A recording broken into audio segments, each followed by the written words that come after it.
Dr. Donna Potter, and I'm so glad you can join me for a couple moments because I just love to share the Word with you, the real Word, right?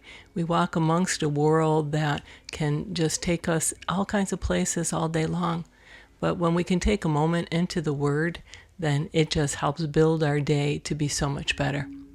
Well, today I just want to speak about something. The church hates to bring it up because some people take real offense at it. But you know what? I'm not afraid to hit it because it's something that you need to know.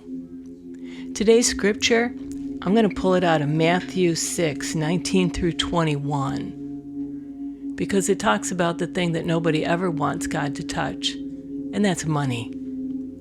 So let me share with you today. Verse 19 will start. Don't store up treasures here on earth where they can erode away or may be stolen. Store them in heaven where they will never lose their value and are safe from thieves. If your profits are in heaven, your heart will be there too. How important is that?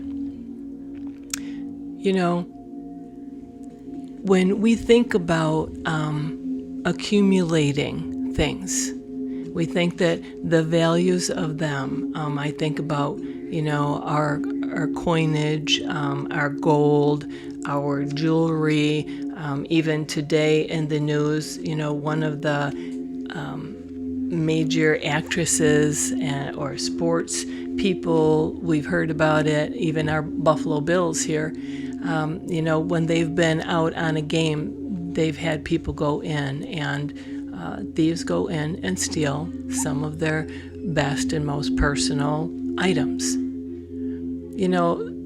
When we talk about boundaries in our life, we're responsible for our finances.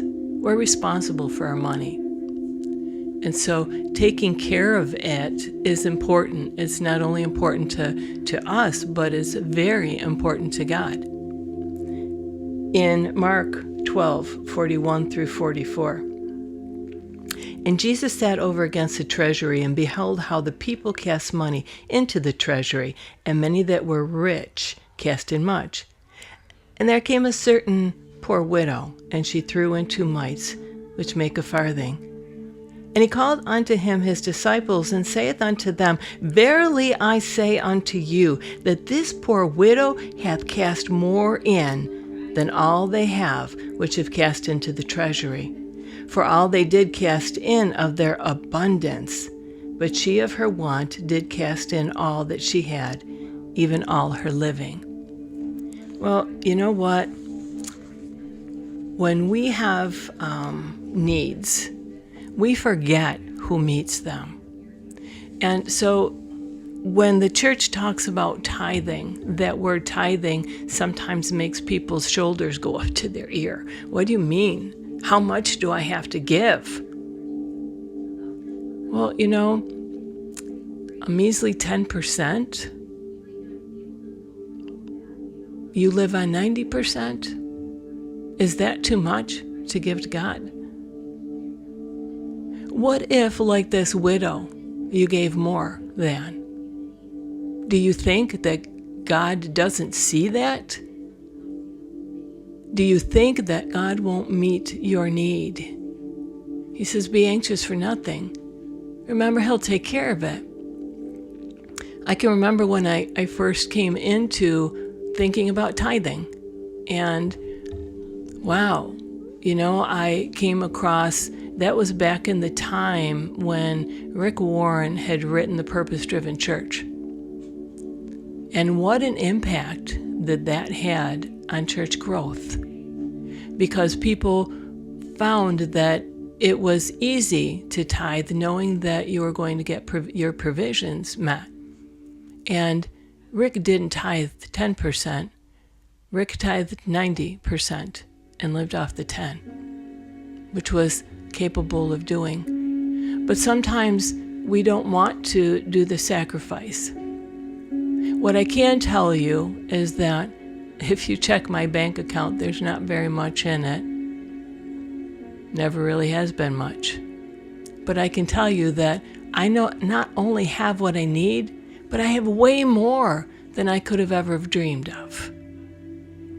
And so, giving from the heart, there have been times when I have $20 in my wallet and that's got to last me all week. And I say, you know what, God? It's going in the basket. I can tell you the couple times that, and you never get to that place, it seems, where you just want to give up that $20. It's kind of a little struggle to get it into the basket or into the, wherever your tithe is going, a little box on the wall, or, you're sending that QR code and taking it out of your Venmo or whatever. Well, I can tell you that the times that I have done that and given what I had, it hadn't even been later, days later. It's like sometimes in that same day, I end up having double back or way more than that. I get a check in the mail that week and it's way more than my $20. And I don't give because I'm waiting to get back, because I'm happy wherever I am in the day. But we can't hold back from giving to God, right? I mean, He uses that money within the church so that we can continue to have a place that we can bring people who need God. I know I need God. I know I need Him every week. So keeping Him forward in my mind to help others, that's just one way, one purpose that we have, is to use our money to help other Christians. Whether it's finding salvation, whether it's, trauma, crisis, or loss. Those are things that us Christians should step up to the plate for. On an everyday thing, everybody's responsible for themselves. But when Christians have major problems, we do need as a church to step up and to give perhaps a little bit more. There's not just a tithing, but if I have a garden, then I'm going to give some of my garden items to people who need it, instead of just taking it all for my own household, because God will take care of it. I wanted to read, out of Dannon Olson's book. I just love it. Sorry about that. And as I looked at it today, it was "Whatever you have for me, a prayer for now."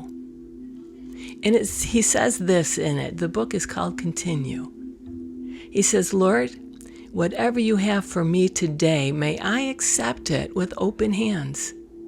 Give me the courage to love and forgive, to be a person of peace. Take my eyes off where I am not and place them on where you have me. Help me trust that whatever you have for me is for my good. When I worry, may I remember you know me. You know my needs and dreams and fears and everything in between and beyond. Through it all, Jesus, you are with me. Right now, you are with me."